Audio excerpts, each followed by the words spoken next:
यदि मेरी सरकार बनी तो हम माताओं बहनों के खाते में 1-1 लाख रुपया खटाखट फटाफट डाल देंगे। ये लोगों को गुमराह करके, इस तरह के लोगों को गुमराह करके इतनी सीटें वो जीत लिए। और जब इतनी सीटें उनके पास 99 सीटें जीती हैं, समाजवादी पार्टी 37 सीटें जीती है, और इतने में इतनी सीटें जीतने के बावजूद अकेले उनके कांग्रेस के सहयोगी दलों को मिला दिया जाए तो 220-30 सीटें करीब बनती हैं। अकेले भारतीय जनता पार्टी 240 सीटें पूरे देश के अंदर अकेले भारतीय जनता पार्टी जीती। हमारे सहयोगी दल मिला दिए जाए तो हम 295 सीटें जीते हैं।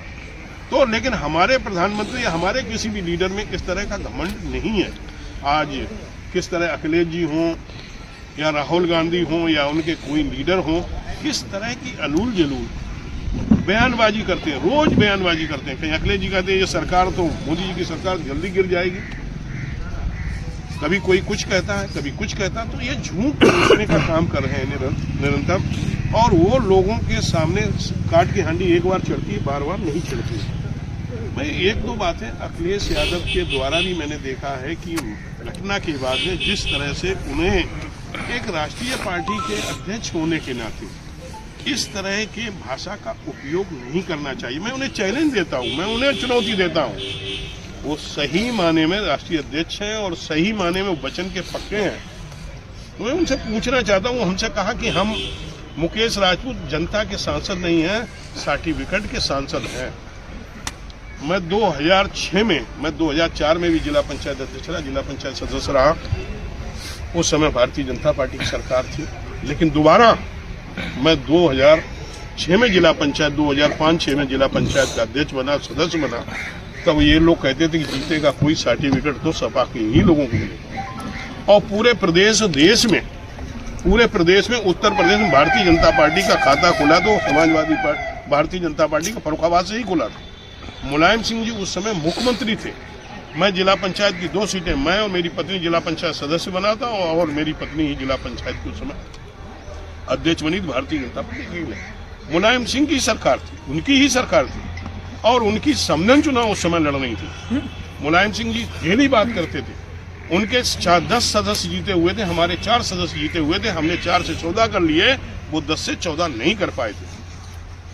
वो कहते मैं सर्टिफिकेट का सांसद हूं। बताएं कैसे उन्होंने दिया। 2000 फिर आइए 14 का चुनाव, 2014 के चुनाव में जब चुनाव हुआ तब वो मुख्यमंत्री थे। पहले 2006 में अखिलेश जी मुख्यमंत्री थे, मुलायम सिंह जी मुख्यमंत्री थे। इसमें 2014 के चुनाव में जब लोकसभा का चुनाव हुआ तब अखिलेश जी स्वयं मुख्यमंत्री थे। उन्होंने फर्रुखाबाद लोकसभा सीट से उस व्यक्ति को टिकट दिया था जो लोग कहते थे ऊपर परमेश्वर नीचे रामेश्वर, ये नारा लगाते थे। और जहां हमारी अलीगंज विधानसभा में पूरे सब बूथ लूट लिए गए, करीब 200 पुलिस वाले, फर्जी पुलिस वाले बना के सब बूथ, अपनी ड्रेस, अपनी गाड़ियां रंगाई पुताई करा के, और सब बूथ लूट लिए।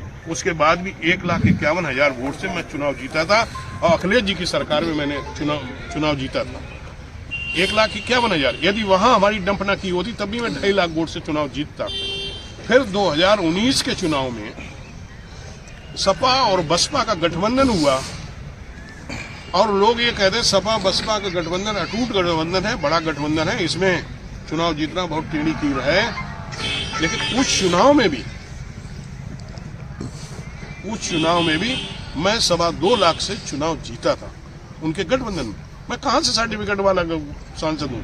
रही जीत का अंतर, इस समय सपा बसपा कांग्रेस और जो भी थे वो, और फिर संविधान बदल जाएगा। जिस तरह से उन्होंने झूठ भरोसा खटाखट फटाफट 1-1 लाख रुपए लोगों के खाते में डालेंगे, हम आएंगे तो 5 किलो की जगह 10 किलो बना देंगे।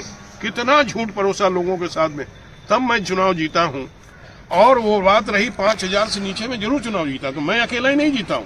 तो उनके भी कई सांसद ऐसे हैं जो 5,000 से नीचे चुनाव जीते हैं। उनमें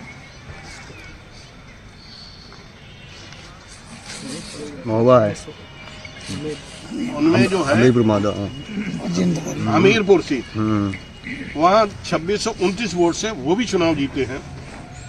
एक जो सभा के रामशंकर राजभर, वहाँ पर हमारे रविंद्र कुशवाहा चुनाव हारे हैं। ये 3573 वोट से जीते, ये भी 5,000 के नीचे थे। आनंद भदौरिया ये धौरारा से जीते हैं, 4449 वोट से जीते हैं। ये भी क्या सर्टिफिकेट के सांसद है क्या?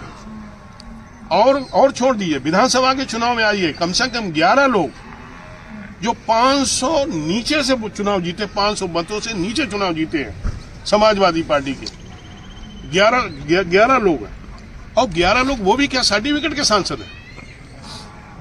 तो ऐसी बात उन्हें नहीं करना चाहिए। सांसद होता है, और इस तरह से लूज टांगे, वो हमसे सीनियर लीडर वो भी हैं, इस तरह की किसी के लिए, जनप्रतिनिधि के लिए वो इस तरह की लूज टाकिंग उन्हें नहीं करना चाहिए। और यदि उनमें हिम्मत है तो अपने वो सांसदों और विधायकों जो 500 से कम जीते हों या 5000 से नीचे जो जीते हों उनसे इस्तीफा दें। मैं भी इस्तीफा देने के लिए तैयार बैठा हूं। फिर चुनाव में आ जाए आमने सामने, सर्टिफिकेट से कौन सांसद बना तो पता लग जाएगा, झूठ बोल के कौन चुनाव जीता है ये भी पता लग जाएगा। अखिलेश जी स्वयं भी इस्तीफा दें, अपने जो भी 3-4 सांसद उनके 5000 से नीचे जीते हैं उन्हें भी इस्तीफा दिला दें। अम्मा का माँ ने दूध उन्हें पिलाया है तो उनका भी इस्तीफा दिला दें। आमने सामने मैं तैयार हूं, जिस दिन चाहेंगे कि उत्तर प्रदेश में इस तरह से हम लोगों के खिलाफ में इस तरह के अनर्गल आरोप नहीं लगाना चाहिए। सांसद जी सपा प्रत्याशी नवल किशोर ने भी बहुत कटाक्ष की है आपके, उसके बारे में क्या कहना है? देखिए, डॉक्टर नवल किशोर शाह के बारे में मैं कुछ नहीं कहना चाहता हूं कि वो डॉक्टर हैं, और मैं इसलिए नहीं कहना चाहता हूं कि वो हम उनके, मैं तो ना डॉक्टर हूं, मैं तो एक कार्यकर्ता हूं भारतीय जनता पार्टी का, और एक लोगों की सेवा कर रहा हूं 25 सालों से। मुझे लगता है 25 साल उनकी डॉक्टरी नहीं हुई होगी, और मुझे तो जहां तक लोगों ने बताया कि उनके यहाँ जाने वाले पैसे जो हैं तो डॉक्टर, लेकिन वो इलाज किनका करते हैं? कैंसर का, और कैंसर के सर्जन नहीं है, वो कैंसर का इलाज करते हैं। उनके यहाँ जाने वाले 90% लोग नहीं, 95% लोग मर जाते हैं, ऐसे वो डॉक्टर हैं। और अखिलेश जी कह रहे थे कि मुकेश जी को इलाज कराना है तो मैं डॉक्टर नवल किशोर को भेज देता हूँ। मैं चाहता हूँ कि भगवान कभी भी उनके साथ ऐसी दुर्घटना न घटे, और यदि घटे तो डॉक्टर नवल किशोर से वो इलाज करा लें। वो हमें तो सजेशन ना दे, मेरी उन्हें सलाह है, वो कहीं एम्स में या PGI में या कहीं हाई में न जाए, नवल किशोर को अपने आगे पीछे रखें। कभी कहीं बाई चांस कहीं दुर्घटना किसी तरह इस तरह हो जाए, मैं तो ईश्वर से प्रार्थना करता हूँ कभी किसी के साथ ऐसा ना हो, लेकिन कभी हो जाए या बीमारी भी पड़े तो नवल किशोर से लेकर, वो नवल किशोर के दिए हुए दवा वाले 90% लोग मरे हैं।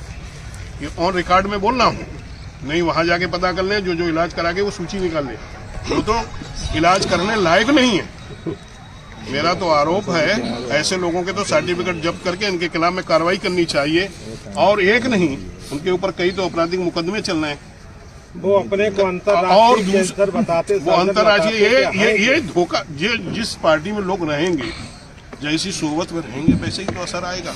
समाजवादी पार्टी में है, यदि भारतीय जनता पार्टी में होती तो असर नहीं आता, ईमानदारी से बोलते हैं। अब वो कैंसर का तो सर्टिफिकेट, वो सर्जन है सिर्फ, और कैंसर के अंतर्राष्ट्रीय सर्जन बताते हैं, तो इसीलिए तो 95% 98% लोगों को मार देते हैं इलाज करा के। ये सब लोकतंत्र के मंदिर में आपके साथ दूसरी बार घटना हुई। एक बार विधानसभा में भी हुई थी, जिसमें पूर्व विधायिका उर्मिला राजपूत भाजपा की विधायक थी, उनकी भी मारपीट की गई थी, कई भाजपा वाले पीटे थे वहाँ पे। ये क्या कुछ कार्रवाई इस पर चल रही है क्या? मैं थोड़ा सा, और उन्होंने कहा जो है अखिलेश जी ने कि वहाँ लाइट काट दी गई और लाठी चार्ज कर दिया गया।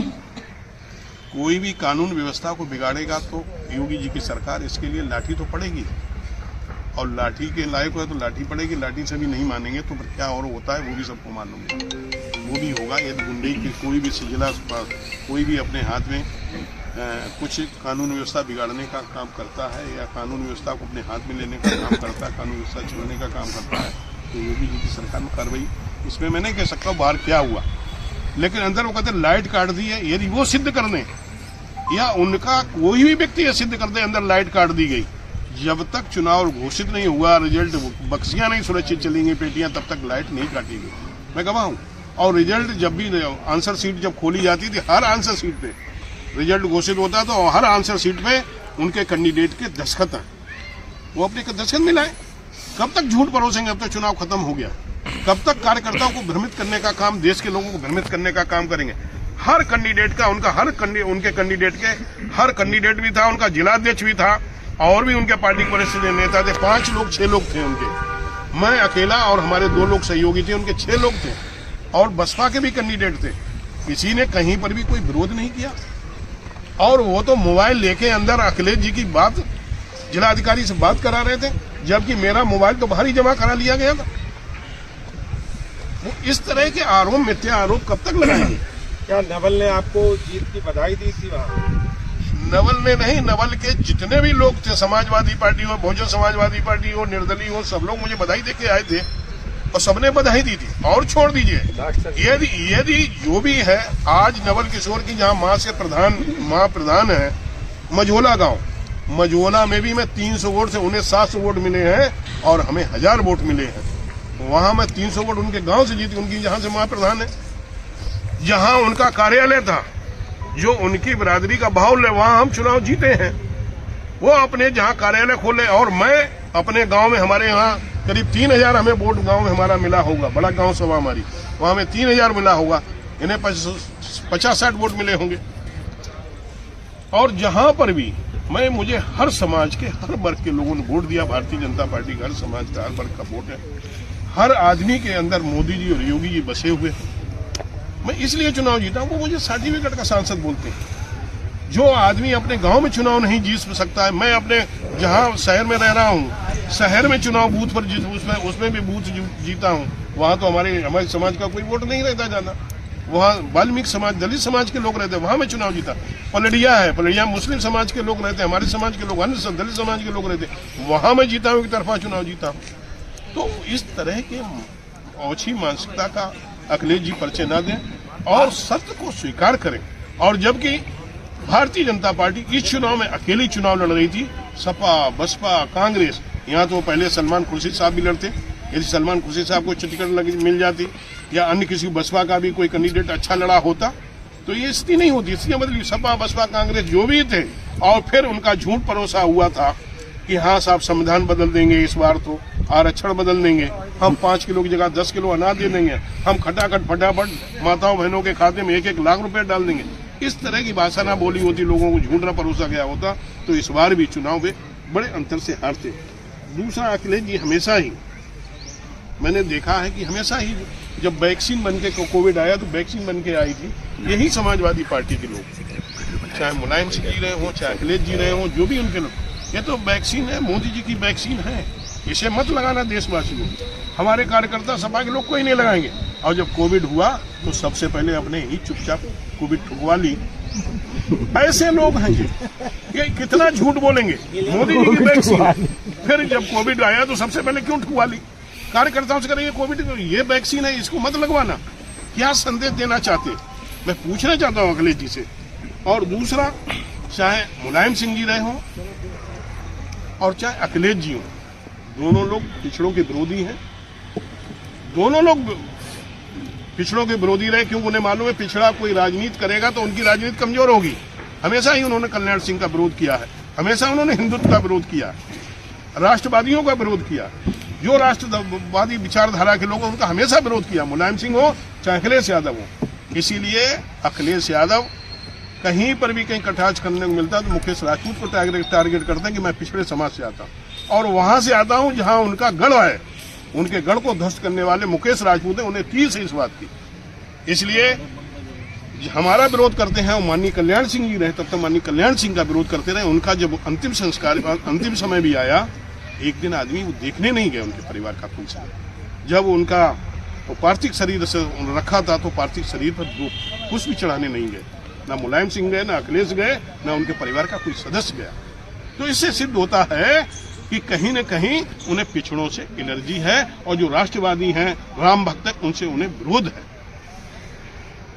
तो इससे मैं चाहता हूं, उनका भी मैं चैलेंज देता हूं, उन्हें चुनौती देता हूं, कभी उनका कल्याण नहीं हो सकता है जब तक वो पिछड़ों को साथ नहीं लेकर चलेंगे, पिछड़ों के साथ ऐसी भावना रखेंगे, कभी भी दोबारा मुख्यमंत्री नहीं बन सकते, ना कभी कुछ आगे कुछ बन सकते हैं। ये जरूर है कि इस तरह से लोगों को गुमराह करके कुछ सीटें तो बड़ा घटा सकते हैं।